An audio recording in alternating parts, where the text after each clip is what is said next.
absolutely humiliating for George R.R. Martin again.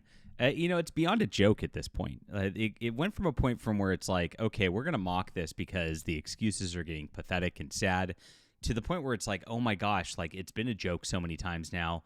Like it's not even a joke anymore. Like this guy is the meme for real and still hasn't actually come out and just said it honestly, that he's never going to finish The Winds of Winter. Let's be honest. I'll be honest with you guys. That's why you watch me here. I appreciate you being here. So we covered the real fantasy news here, and of course, all fantasy and science fiction. I'm a sci-fi and fantasy writer myself. I don't have trouble writing my books. I know a lot of these guys get into those situations, but I actually just enjoy it, and it makes it easy for me to write stuff. And I'd love for you to, of course, subscribe here and check out my fantasy novels. This is For Steam and Country, where it all starts. It's a 6-book series, and it builds up beautifully. This is about an airship crew that adventures, they quest, they fight monsters, they get embroiled in a war. It's got some great characters. Zara's amazing. Her best friend James is awesome too. He gets spun off into his own series. And I hope to have a second Steam Night book out this year in the series as well. And yes, this is what fantasy needs. I like optimistic, fun fantasy. Personally, I've never been into George R.R. Martin. I couldn't get through the Game of Thrones books. I stopped in the middle of book 3 because it just got to... all the characters I like were dead. So I was like, why do I care? And so that's where I'm at on things. I enjoy Brandon Sanderson's old stuff before he went way off the rails with identity politics as well. So if that sounds like a vibe you might like, check it out. It's in the description below. I appreciate you guys checking out New Fantasy and being a part of this independent fantasy movement that we're building right here. Thank you guys for grabbing. This is available on ebook, print, and audio. You can get the whole series and just binge it this weekend, and I suggest you do so. Thanks for being here, and I hope you're enjoying your week so far. Now, my Worldcon coverage has been a lot of fun, and you've seen how embarrassing it's been all the way around. Now, most of Worldcon at this point is just a bunch of aspiring writers who don't make as much in their entire careers as I make in 1 month off of my sales. It's really ridiculous. But it's a really sad, pathetic convention. As I heard from my insider who was on the ground, it was very empty compared to years past. People are just tuning out of this stuff, and of course, people are tuning out of the Hugo Awards and everything. It's really tragic. But this is what they did. All these weirdos took over everything, and there's not much there to go for. Now, one interesting thing to go for was a Future of Epic Fantasy panel. Yes, George R.R. Martin went on a Future of Epic Fantasy panel, and he's definitely the past of Epic Fantasy. Now, as we know, the embattled creator has been failing to finish his book and put it out for the last 12-plus years at this juncture, and it's ridiculous. And, of course, nobody wants him to be asked the question, and it gets really sad on this panel. Finally, somebody actually does go up and ask the question that everybody wants to hear because they want to hear a real answer, not his fake little answer or whatever. What's going to be happening with A Song of Ice and Fire? Is The Winds of Winter actually coming? And this one was asked in quite a twist that very much humiliated George R.R. Martin, which is very, very funny. Now, if you've not followed us over the last year, we've covered every single incident where George R.R. Martin has made excuses. The first excuse last year was toxic fandom. Yes, he went there saying it's just not fun anymore to write books and talk about books anymore. I don't know. I'm having fun, so I don't know what his problem is. But that's where he's at. He's obviously got this imposter syndrome sort of deal, and for good reason, because he wrote himself into a corner that he did not have a way out of, and he did not have a plan for it. I believe the original plan was the Game of Thrones TV show ending, and because the fans reacted so poorly to that, he was like, uh-oh, I'm stuck now. And that was really the onus of him being unable to finish this and put it out. That's my theory.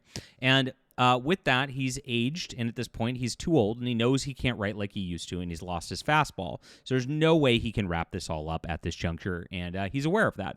But he won't just come out and say it, right? Because he has to keep the mystique going. He has to keep his brand going.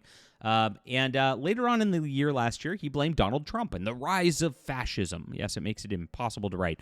We had dealt with this with science fiction writer John Scalzi back in 2018, 2019. He said he was so paralyzed, he was only writing like 500 words a day. Now, on my Fandom Pulse blog here, I write 2,000-plus words a day just on topics on sci-fi and fantasy before I even get to my creative writing. So it's like ridiculous that these guys act like this. They're just big man babies is what it comes down to at the end of the day. The excuses continued. This year, we saw he opened a bar in Santa Fe. Got to get that drink on. To drown yourself in your problems that you can't write, I guess. Then he authored a physics paper. Yes, anything but Game of Thrones. We got to work on anything else. And then he announced he's going to be working on a Hercules animated movie because that's what everybody wants out of George R. R. Martin. So that's where we're at these days. And of course, then he travels to Worldcon, spends the weekend there, hangs out with a bunch of the his aging fans as well, and that's that. So at the end of the panel here, he did get asked the question, and the bold female fan went to the hostel room. She said, "George, you're not going to be around for much longer." And this is a tough question. Talk about saying it frank. I mean, it's true though. I mean, it's not right. She's not wrong. This is more directed at Brandon, and this is kind of interesting. I was wondering, how would you feel about someone else taking over and finishing the books? Her implication was that Brandon Sanderson can finish the books. That's pretty funny since they were both on the panel, and of course, Brandon Sanderson has finished The Wheel of Time, and he can just crank out words. Now, Brandon Sanderson would be not the right person for this. His style is way more similar to the stuff I've been doing than George R. R. Martin's. And because of that, it would just have the wrong tone. But I don't think Brandon Sanderson can do a grimdark, kind of grumpy tone like that. He's too optimistic a guy. And so it would not go over well. Now, the crowd actually started booing the fan about this. You're not allowed to ask the great George R. R. Martin about the one thing anybody cares about him finishing because it's just not appropriate. Well, if it's a future of epic fantasy panel, and actually one of the moderators tried to shut her up too. Yeah, it's ridiculous. It's a future of epic. Why can't we talk about the future of epic fantasy and what it holds? That's ridiculous.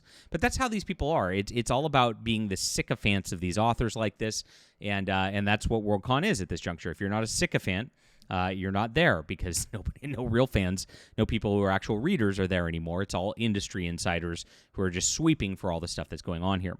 Now, Brandon Sanderson put the kibosh to it, and he said that he would not be doing it. He just said, "Not me," very, very carefully during that. Now, the funniest part about this, and I grabbed a screenshot. It was not the clearest of images, but as they asked this, and as the fans started uproaring in the air, and Brandon Sanderson said, "Not me," and the moderators trying to go, because obviously Martin didn't want to even hear about Game of Thrones. He's too triggered by this. He starts to get up, and his handlers start to push him off the stage, and he runs out of the room. Total embarrassment for the guy. And again, it's he's setting the tone now that as a fan, you're not allowed to even ask about the one project that you became a fan of him for because he's not working on it. And instead of just being honest about it and being like, all right, I'm old. I probably can't write like I used to. I really didn't have an ending in mind that was satisfactory. There's no way I'm going to be finished about this. Sorry, guys. He can't just say it. Why? Just say it, George. It's what is obviously true at this point. And, instead of hiding, instead of making this whole scene where you, embarrass yourself, because, look, you can have all these people boo and shame this poor female fan who just wants the freaking ending of the book. She's invested how many hours into reading this and how many words into all this and how much money into your whole properties. You, as an author, you kind of make a promise, I'm going to finish this if you're not putting a complete story in a book, which is actually what's always advisable to do. Now, this is where he's at. And it's very, very sad. And he just went off the stage. Okay, I'd say he stormed off the stage, but he's an old man. He kind of hobbled off the stage in shame and just disappearance on this. And it's really, really sad because, of course, this is just another humiliation. This time at Worldcon for George R. R. Martin. Now, a lot of outlets are going to spin it a different way, like, oh, she shouldn't have asked that, or oh, Brandon Sanderson is just not going to be doing this. And I've seen some stuff on Reddit already, like. It's not appropriate. If just search on the internet, obviously Brandon Sanderson's already said he wasn't going to do it. And why would you do this? And it's well, asking a person not to care about the fandom that they're in while they're at the fandom panel, which is an epic fantasy panel, is absurd. So this is bad behavior by people who are just entitled in the industry as usual. And like I said, George R. R. Martin's just never going to finish that book. All right, leave a comment down below with what you think about this. Please hit the like and subscribe button. Check out my Adventures of Baron von Monocle. It starts right here with For Steam and Country. You're going to love this. Swashbuckling airship adventure, lots of fun, action, and great characters. It's in the description below. Grab the whole series on ebook, print, and audio today. Thanks for being here.